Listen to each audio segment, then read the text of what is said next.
नमस्कार दोस्तों, जैसा कि आप लोग जानते भी होंगे कि जो बच्चे को हमें अपने फ्यूचर में पढ़ाने का सौभाग्य मिलता है और वो उपलब्धियों को पाते हैं तो उनके माता पिता को घर जाकर सम्मानित करने का हमें सौभाग्य प्राप्त होता है। और इससे काफ़ी समर्थन भी मिल रहा है, क्योंकि बड़े बड़े शैक्षिक संस्थान और मंच क्या है कि यदि बच्चा जब सफल होता है तो सारा का सारा श्रेय या तो इंस्टीट्यूट ले लेता है और उसके बाद बच्चे की स्थान होता है। लेकिन मैं इसके अपोजिट बोलता हूँ कि जब बच्चा सफल हुआ तो सारा का सारा श्रेय उसके माता पिता को गया और सेम पैरेलल उस बच्चे की मेहनत हो गई। और उसके बाद आते हैं, क्योंकि बिना गुरु के ज्ञान नहीं होते हैं। लेकिन वही बात मैं बार बार बोलता हूँ कि कोई भी शैक्षणिक संस्थान है, बहुत सारे बच्चे को पढ़ाया जाता है, तो सारे बच्चे क्यों नहीं सफल होते? कोई खास बच्चा सफल हुआ तो हकीकत में उस बच्चे में यूनिक टैलेंट था और उस माता पिता का गाइडलाइन गजब था। तो आज इसी कड़ी में एक बहुत ही शिक्षित और एक सामाजिक बिहार सरकार में सुनील सर गवर्नमेंट टीचर हैं और हाईली एजुकेटेड हैं और बीपीएससी तक की लड़ाई भी ये लड़ चुके हैं, लेकिन एक किस्मत से एक नंबर के लिए मिस किए हैं। तो हम लोग तो जो एक नंबर के लिए मिस करते हैं उसको तो हम लोग सेलेक्ट ही बोलते हैं, क्योंकि ये जीवन के उतार चढ़ाव में चलता है। लेकिन उनके शैक्षणिक मेहनत और लाभ को कहीं ना कहीं बेनिफिट उनके पुत्र और मेरे प्रिय शिष्य शशांक जी को मिला, जिन्होंने आईआईटी क्वालिफाई किया। क्योंकि सबसे कम उम्र के सबसे प्रतिष्ठित एग्ज़ाम आईआईटी को बोला जाता है और ये अभी आईआईटी जोधपुर में है और इलेक्ट्रिकल ब्रांच लेकर ये पढ़ रहे हैं। और कोरोना पैंडेमिक में आप समझ ही रहे हैं कि जो क्लासेज जो हैं वो ऑनलाइन ही चल रहे हैं। तो इस कड़ी में हम सर को आकर सम्मानित भी किए और ये सौभाग्य भी मिला। और सर का कुछ अनुभव भी आप लोग पेरेंट्स को भी, जो इस वीडियो को देख रहे हैं, तो सर का कुछ अनुभव भी हम लोग लेंगे और शशांक भी कुछ अपने जूनियर को सलाह भी देंगे कि वो भी किस सीढ़ी चढ़े कि उनको भी सफलता मिले और वो भी आईआईटीएन बने।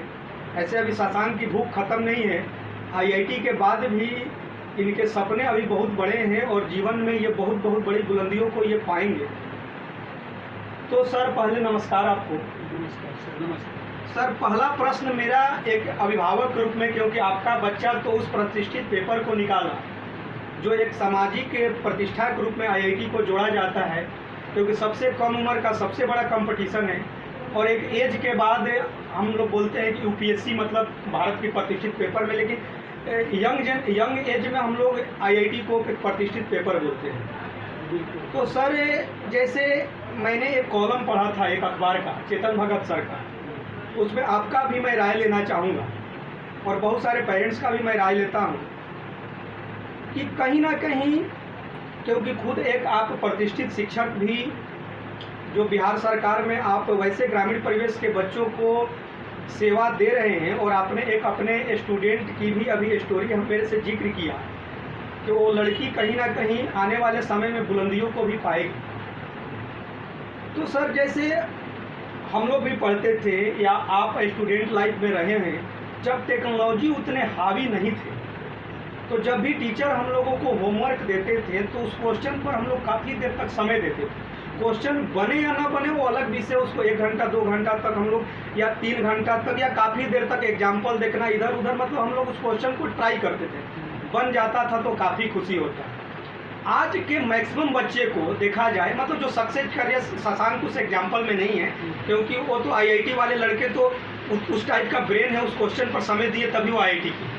लेकिन मैक्सिमम बच्चे जो हैं 7, 8, 9, 10 से ही उनका इस टाइप की मेंटली बन जा रही है, जो आगे जाकर वो आईआईटी या मेडिकल नहीं कर पा रहे हैं, कि जैसे ही शिक्षक ने होमवर्क दिया तो 1 या 2 मिनट में उनसे क्वेश्चन यदि नहीं बन रहा है तो वो क्या कर रहे हैं कि कहीं ना कहीं गूगल पर सर्च मार रहे हैं। और दूसरा एक अनुभव, ये तो प्रश्न को मैं शशांक से भी मैं डिस्कस करूँगा, एक और भी है कि जो मैक्सिमम जो समय है आज के नई पीढ़ी के बच्चे 24 घंटा में सर 15 से 17 घंटे, आप भी सामाजिक परिवेश में देखते होंगे कि 15 से 17 घंटे जितने भी सोशल साइट के प्लेटफॉर्म है, गूगल है, फेसबुक है, इंस्टाग्राम है, ट्विटर है, बिना मानी मतलब के समय बर्बाद कर रहे हैं। उसके 1% वैसे ही बच्चे हैं जो उसको सही कर रहे हैं, लेकिन 99% समय जो है बच्चे बेकार बर्बाद कर रहे हैं।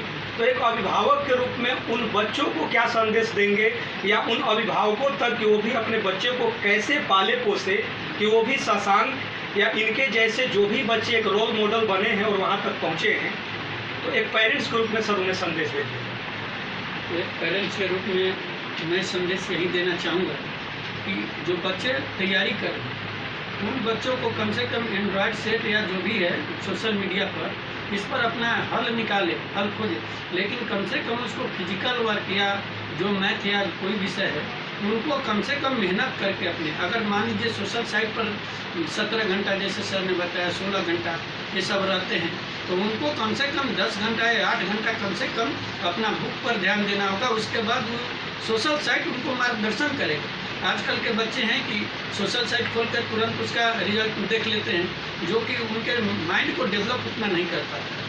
माइंड को डेवलप करने के लिए जब तक लड़का प्रेशर पे नहीं बनाएगा, कुछ कोई मैथ है उसको तुरंत सॉल्व अगर गूगल से कर लिया तो उसके ब्रेन पर उतना उसका आगे नहीं बढ़ पाएगा। इसलिए ज़रूरी है कि लड़का अपना फिजिकल या बुक से भी पढ़ाई करे, उसके बाद सोशल साइट से मार्गदर्शन ले, केवल मार्गदर्शन ले। अगर 6 घंटा या 8 घंटा बुक से पढ़ाई करता है तो 6 घंटा काफ़ी है सोशल साइट, वैसे होता है। लेकिन सोशल साइट पर ही केवल पढ़ाई कर लेना ये कहीं से उचित नहीं।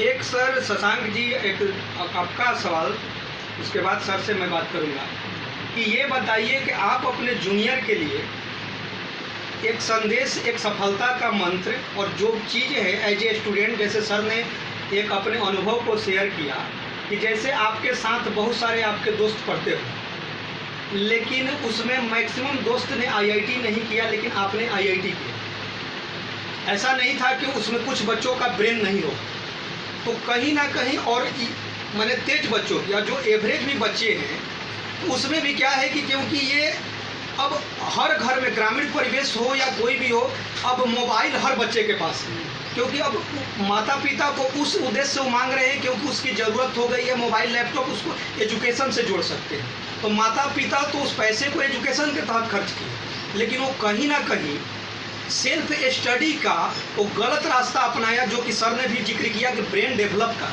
तो क्या उस एक ही मिनट में आपने कैसे निर्णय ले लिया कि वो क्वेश्चन आपसे नहीं बनेगा? यदि आपके पास जो डाउटनेट है या जो गूगल पर या अलग अलग प्लेटफॉर्म पर सॉल्यूशन आते हैं और एक ही मिनट में या उसका फ़ोटो खींचकर या स्क्रीनशॉट भेज दिया, तो क्या उससे माइंड का ग्रोथ कभी हो सकता है? उसके बारे में थोड़ा सा बताइए अपने जूनियर्स को। धन्यवाद सर। पहले तो मतलब अगर सीधे क्वेश्चन को बिना ठीक से पढ़े ही ये डिसाइड कर लिया कि ये बनेगा ही नहीं आपसे, तो वो तो क्वेश्चन फिर देख लेने के बाद भी कभी दोबारा अगर आया तो फिर से नहीं बनेगा। ये हमेशा ऐसा ही होता है। पहले तो दिमाग पे ये साइकोलॉजिकल जो चीज़ है ना कि हाँ, ये साइकोलॉजिकल बना हुआ है फिलहाल में कि कोई क्वेश्चन है तो इसका या तो बुक में है तो पीछे सॉल्यूशन दिया हुआ है, नहीं तो अगर कोई क्वेश्चन आया भी कहीं पे तो इसका गूगल पे मिल जाएगा या कहीं पे मिल जाएगा। तो ये साइकोलॉजिकल बना के ही कई स्टूडेंट्स चलते हैं कि आंसर तो मिल ही जाएगा इसका। तो इसीलिए पहले वो मेहनत करने से पहले ही वो सीधे सर्च ही करने लगते हैं। तो इससे वो मतलब वो कॉन्सेप्ट भी समझ में नहीं आएगा कभी, वो जो सवाल का कॉन्सेप्ट रहता है, क्योंकि जो भी आईआईटी में जो भी सवाल होता है वो सवाल खुद का ही एक कॉन्सेप्ट रहता है। तो पहले तो ऐसा करना चाहिए ऐसे में कि अगर वो चैप्टर वो टॉपिक हमारा अच्छे से कवर है तो सवाल को हम एक बार दो बार अगर पढ़ेंगे तो कुछ ना कुछ समझ में आएगा ही। पहले कॉन्फिडेंस नहीं होना चाहिए कि ये सवाल बनेगा ही नहीं, क्योंकि शुरू में कुछ तो समझ में आएगा, धीरे धीरे स्टेप बाय स्टेप ही बढ़ेगा। कभी कभी ऐसा होता है कि सीधे ही हम आगे का सोचने लगते हैं कि इससे आंसर कैसे लाएंगे हम, तो वैसे में पहला स्टेप ही हम मिस कर देते हैं कि इसको कैसे शुरू कैसे करें। मेरे साथ भी कभी कभी ऐसा प्रॉब्लम होता था कि शुरू कैसे करें इसको, वही मिस होने लगता है। तो उसके लिए पहले कंसेप्ट अपना सारा चैप्टर का है वो क्लियर रखना चाहिए। उसके बाद फिर भी अगर दिक्कत हो रहा है सवाल में तो कोई भी चैप्टर का एक्सरसाइज शुरू करने से पहले उसके पहले बहुत सारा एग्जाम्पल रहता है। चैप्टर के शुरू में भी मॉड्यूल भी होगा, किसी का बुक भी होगा किसी के पास, तो बहुत सारे एग्जाम्पल होते हैं। पहले वो सारे एग्जाम्पल बनाना चाहिए। उसमें अगर देख के भी आपको देख के बनाने पे ध्यान नहीं रखना है, देख के समझना है कि हर एक स्टेप, क्योंकि एग्जाम्पल वही होता है कि देख के हमें समझ में आए कि इसका कॉन्सेप्ट क्या है। वो सब अगर समझ में आ जाएगा तो उसके बाद धीरे धीरे हम जब ये एक्सरसाइज पे जाएंगे तो स्टेप 1 लेवल पे, स्टेप 2 ऐसे ऐसे करके तो वो जो भी मुश्किल है वो सब भी आसानी से बनेंगे। क्योंकि पहले बस यही है कि कॉन्फिडेंस नहीं खोना है और स्टेप बाय स्टेप सोचना है। सीधे ये साइकोलॉजिकल दिमाग पे से ये भी हटा देना है कि हमारे पास इसका सॉल्यूशन है या हमें इसका सॉल्यूशन कहीं से मिल जाएगा, क्योंकि वैसे में फिर वो नहीं बनने वाला। वो फिर दोबारा भी आएगा, जैसे पहले हम बोले कि अगर वो एग्ज़ाम में भी आ गया, वो आप कॉपी में बनाए, फेयर करके बहुत अच्छे से भी बनाए हो, लेकिन फिर भी अगर सेम क्वेश्चन एग्ज़ाम में आएगा तो वो नहीं बन पाएगा, क्योंकि वहाँ आदत यही रहेगा कि पहले हम सर्च मारते हैं उसके बाद क्वेश्चन बनाते हैं। देखिए, ये शशांक ने बहुत अच्छी बात बोला, और ये क्या कि एग्जाम में वो बातें आएगा तो फिर आपके माइंड में, अब एग्जाम हॉल में तो आपको मोबाइल तो नहीं मिलने वाला है, कुछ को सर्च करके बनाइए। पहले वो बन ही जाएगा दिमाग में कि कोई भी क्वेश्चन आएगा तो पहले हम गूगल करेंगे, उसके बाद ट्राई करेंगे। तो वो एग्ज़ाम में तो नहीं होने वाला ना। पहले उसको जितना भी दिमाग लगाना है, स्टेप लगाना है, वो सब लगा ले। अंत में नहीं आ रहा है तो वो कॉन्सेप्ट एक बार पढ़े, उससे रिलेटेड कुछ एग्जाम्पल्स होंगे वो देखें, उसके बाद वो ट्राई करें। अगर सब कुछ नहीं हो रहा है, काफ़ी समय आपने कर लिया, तो काफ़ी समय बर्बाद भी नहीं करना चाहिए, ये भी कहूँगा, क्योंकि समय बहुत ही वो लिमिट रहता है इन सब में। पढ़ाई के टाइम पे अगर आधा घंटा, 1 घंटा, 1.5 घंटा आप एक सवाल पे काफ़ी कर लिए हैं, हर कंसेप्ट आप समझ गए हैं, लेकिन फिर भी वो सवाल नहीं है, कुछ सवाल में नया है, तो आप टीचर से पूछें। अगर टीचर भी अभी ऑनलाइन में हर जगह मतलब नहीं मिल पा रहे, फ़ोन से ही ऑनलाइन क्लास चल रहा है, फिजिकल इंटरेक्शन तो नहीं हो पा रहा है, तो ऐसे में हो सकता है कि फिर आप गूगल से सबसे आखिरी ये चॉइस। देखिए, इन्होंने ये चीज़ है कि आप 1 से 1.5 घंटा कम से कम समय दिए तो उस क्वेश्चन को आपने पढ़ लिया, उसके कॉन्सेप्ट को समझ लिया। और मैं बहुत खुश हूँ, क्योंकि मैं शशांक को छोटू बोलता था, लेकिन आज एक IITian के रूप में अपने जूनियर को जो भी या इस वीडियो को देखेंगे तो काफ़ी मुझे गर्व हो रहा है कि मतलब एक तरह का जो आज ये सलाह दे रहे हैं, कहीं ना कहीं एक पर्सनालिटी डेवलपमेंट क्या होता है कि IIT निकलने के बाद और बच्चों को धीरे धीरे IIT कॉलेज में प्रोफेसर के साथ क्लास करने, और धीरे धीरे ईयर चेंज होता है तो लाइफ स्टाइल और बोलने का तरीका और ब्रेन डेवलप होता है। तो कहीं ना कहीं आप लोग इनकी बातों से मोटिवेट, और ये रियल बातें हैं, क्योंकि जो सक्सेस हुआ है तो उसी मंत्र के तहत सक्सेस हुआ है, पसीना बहाकर। और ख़ास करके क्योंकि ये जो मेरी मातृभूमि है विक्रमगंज, ये ग्रामीण परिवेश इसको बोला जाएगा, और जब ग्रामीण परिवेश के बच्चे पल बढ़कर उस बुलंदियों तक पाते हैं तो उसमें ये हकीकत बड़ी बात है कि उनके माता पिता का दिया हुआ एक संस्कार, गाइडलाइन और उसकी बच्चे की मेहनत की आप कल्पना बिल्कुल नहीं कर सकते। सर, आपसे एक सवाल उन अभिभावकों के लिए कि शशांक जैसे सफल होने के लिए, और ऐसे जितने भी बच्चे सफल हो रहे हैं, तो एक पिता के रूप में उन अभिभावकों को क्या संदेश देंगे कि बच्चों को जो बचपन से संस्कार और प्यार और जो दिशा कैसे दिया जाए वो भी बुलंदियों तक पाए? क्योंकि कहीं ना कहीं बच्चे जो हैं डिविएट भी हो जाते हैं, फ्रस्ट्रेट भी हो जाते हैं, तो कोई माता पिता होता है कि उसके कदम से कदम मिलाकर उसकी लड़ाई, अंतिम लड़ाई तक रहता है, और बच्चा को लगता है कि पापा मेरे साथ हैं, तो कहीं ना कहीं वो सफलता को छू लेता है। तो उन अभिभावकों को कुछ सफलता के एक मंत्र दे देते हैं। सर, उनके लिए तो यही हम एक संदेश देना चाहेंगे कि अपने बच्चे के साथ कदम से कदम मिलाकर, चाहे जब भी हो, अगर 24 घंटे में अगर लड़का दूर भी बच्चा रह रहा है तो ये 10 मिनट या सही 15 मिनट सही उनके मोटिवेशन को हमेशा बनाए रखें। कहीं पर दिक्कत ना हो, कहीं पर उनको हमेशा इनकरेज करते रहें, प्रोत्साहित करते रहें कि नहीं आगे बढ़िए, हम साथ में हैं। और दूसरी चीज़ है कि बच्चों में उस तरह का जुनून है तो अभिभावक को हर कदम पर साथ देना है कि नहीं आप आगे बढ़ो, हम साथ में हैं। वैसे क्षण भी आते हैं कि फ्रस्ट्रेशन में, लेकिन उस समय बच्चों पर ज़्यादा केयर करके उनको फिर अपने रास्ते पर उनको मोटिवेट करके लाना है कि नहीं तुम कर सकते हो, तुम कर सकते हो। एकदम प्रेशर की बात एकदम नहीं, प्रेशर की बात कभी नहीं दीजिए। जो भी लड़का कर रहा है उसको एकदम उस गाइड, उसके रास्ते को अपने तरीके से ऐसा बने कि उस रास्ते पर वो आगे बढ़े। यही संदेश देना चाहेंगे, मोटिवेशन सबसे बड़ी चीज़ है। एक थोड़ा सा एक सर का बहुत ही मैं क्योंकि बताना चाहता हूँ, क्योंकि जो ये वीडियो बनने से पहले सर ने बताया, बड़ी मेरे को खुशी हुआ कि इन्होंने बताया कि शशांक को मैं 3 महीना के बाद मैं शशांक से मिला। तो ये अन्य अभिभावकों को भी सीखना चाहिए और गर्व करना चाहिए, और इस लड़के को भी रोल मॉडल मानना चाहिए।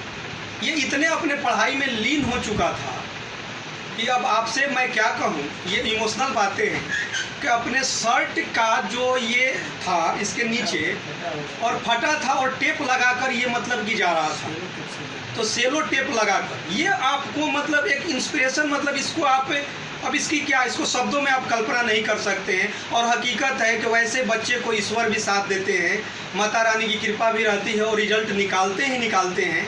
तो उसमें कहीं ना कहीं वो वैसा बचपन का वो संस्कार रहा कि चिंता भी नहीं है। बहुत सारे बच्चों को है कि यार क्लास में थोड़ा सा अच्छा शर्ट पहन कर नहीं जाएंगे तो ये नहीं होगा, मतलब उसको फर्स्ट प्रिंसिपल है शर्ट, सेकंड प्रिंसिपल है बुक। लेकिन यहाँ था कि शर्ट तो कोई प्रिंसिपल में ही नहीं था, सारा था कि मेरा बुक के साथ ही कॉन्सेंट्रेशन। और शशांक कुछ बोलना चाहते हैं आप? जैसे अभी जो हम कहें उसमें एक और बात हम जोड़ना चाहेंगे कि कभी जब क्लास में भी कोई जब टीचर सवाल बोल के लिखवाते हैं हमें कि ये कल बना के लाइएगा, तो हमें ये नहीं मालूम होता है कि वो कहाँ से सवाल है, किस बुक में मिलेगा या नेट पर।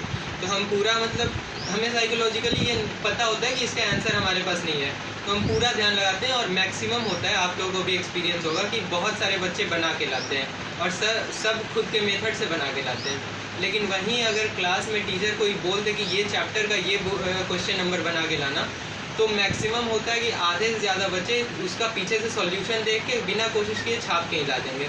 तो यही होता है कि बस यही होगा कि साइकोलॉजिकली पहले ये दिमाग में नहीं रखना है कि ये सवाल हमसे बनेगा ही नहीं, क्योंकि सब चीज़ पढ़ा हुआ होता है, जो भी कॉन्सेप्ट होता है हमें पहले कॉन्सेप्ट रिवाइज करना है और ये कॉन्फिडेंस रहना है, वो सब आ जाएगा।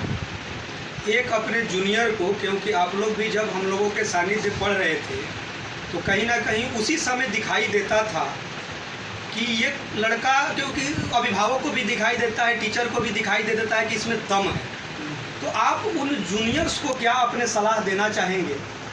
क्योंकि बड़े बड़े शहर के बच्चे को बहुत सारी, जैसे सर से भी डिस्कशन हो रहा था कि जैसे बीपीएससी का पेपर जो बाहर के बच्चे दे रहे थे, तो सर लोगों को एमएससी के बाद बहुत सारी चीज़, ब्रेन और नॉलेज में कोई कमी नहीं है, लेकिन एक लंबे गैप के बाद किसी फॉरम या किसी बारे में या किसी सिलेबस की जानकारी होती है तो एक उतना ईयर का गैप हो जाता है। और वो बच्चे क्या होते हैं कि प्रारंभिक दौर से उस बातों को जानते हैं। तो आप अपने जूनियर को जो अभी देने वाले हैं, जो अपने शहर के बच्चे हैं, विक्रमगंज के बच्चे हैं, या जो भी ग्रामीण परिवेश के देश के बच्चे देखना चाहें आपके वीडियो को, आपकी सलाह को, कि सफलता के आप, जैसे पापा ने आपके मंत्र दिया, एक स्टूडेंट के रूप में आप एक सफलता का मंत्र उनको क्या दीजिए? यही हम जब शुरू करते हैं आईआईटी की, मैंने तो केवल आईआईटी का किया है तो उनका पता है, बीपीएससी तो आगे है। तो जैसे आईआईटी हम शुरू करते हैं तो 10th के बाद जो 11th और 12th का पढ़ाई होता है उससे हमारा टोटल सिलेबस होता है।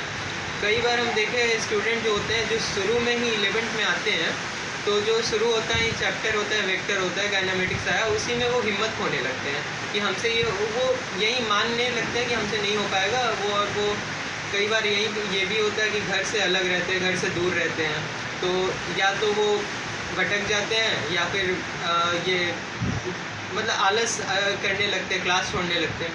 तो शुरू बस हिम्मत बनाए रखना है कि शुरू में हमेशा हिम्मत नहीं खोना है। शुरू अगर धीरे भी हुआ तो चलता है, कछुए की चाल से भी अगर शुरू हुआ तो चलता है, क्योंकि अगर स्टार्टिंग में ही आप हिम्मत खो दोगे तो काफ़ी लंबी लड़ाई है, 2 साल अभी रहना है, धीरे धीरे सब क्लियर हो जाएगा। बस स्टार्ट अच्छे से करना। कई बार आप लोगों को चिंता होती होगी कि कुछ बच्चे 6 से ही लगे हुए हैं, कुछ 8 से लगे हैं, तो कुछ लगे हैं उनकी अच्छी बात है, पढ़ाई अच्छी रहेगी, लेकिन फिर भी बेसिकली 11th और 12th आते हैं। तो अगर 10th के बाद से 11th से भी आप शुरू कर रहे हो तो ऐसी कोई चिंता की बात नहीं है। 11th से अब मेहनत 11th से भी आप शुरू किए, मेहनत सही दिशा में आपको करना है, सही डायरेक्शन में बस रहना है और धीरे धीरे ही अपने पढ़ाई को बढ़ाना है। ऐसा भी नहीं कि शुरू में ही 12-13 घंटा पढ़ने लगे शुरू के हफ्ते में, फिर आगे के हफ्तों से छोड़ दिए। अगर शुरू में 3-4 घंटे 4-5 घंटे से रेगुलर अगर करते रहें, कंसिस्टेंसी में बनाए रखें तो सही रहेगा। सबसे बढ़िया डायरेक्शन और कंसिस्टेंसी, ये दोनों बनाए रखना है।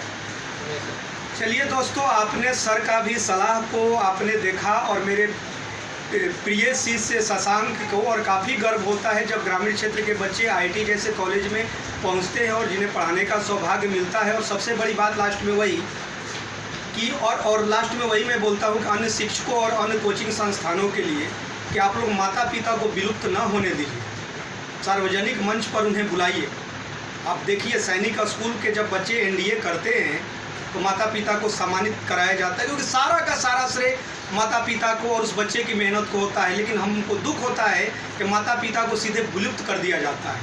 तो जो भी हमारे पढ़ाई बच्चे सफल होते हैं तो घर जाकर उनको हमें सौभाग्य मिलता है सम्मानित करने का। और ये बच्चे कहीं ना कहीं आने वाले समय में समाज के लिए रोल मॉडल हैं, प्रेरणा है, और ये अभिभावक रियल में एक सामाजिक हीरो हैं, इसमें कोई शक नहीं है। Thank you.